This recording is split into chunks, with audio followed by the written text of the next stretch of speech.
अस्सलाम वालेकुम भाई दोस्तों, क्या हाल चाल? सब ठीक है। ये आप देख सकते हैं कि 24 वोल्ट का सेटअप लगा हुआ है। ये दो बैटरी हैं 12-12 वाट की, ये दोनों मिला के 24 वोल्ट हो गया। 24 वोल्ट का ये यूपीएस लगाया गया है।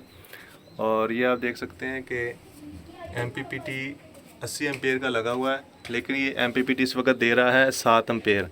इसको कम अज़ कम आगे लोड भी इस्तेमाल हो रहा है, इसको कम अज़ कम चाहिए कि ये एम्पेयर 60-70 एम्पेयर इसको देने चाहिए, क्योंकि इस वक्त इसके ऊपर एक फ्रिज भी चल रही है और घर के पंखे लाइटें भी वगैरह चल रही हैं। तो ये एम्पेयर इस वक्त कम दे रहा है।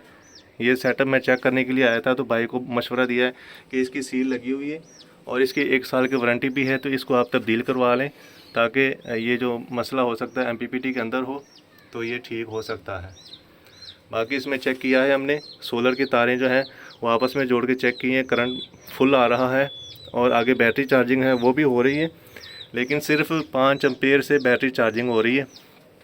खाली अगर बैटरी चार्जिंग का बात करें तो ये 24 वोल्ट का सिस्टम है, तो कम से कम इसको 20 एम्पेयर से बैटरी चार्जिंग करनी चाहिए और आगे जितना लोड इस्तेमाल हो रहा है को 20-30 एम्पेयर उसके भी साथ में आने चाहिए। तो ये इस वक्त एम्पेयर जो है कम दे रहा है।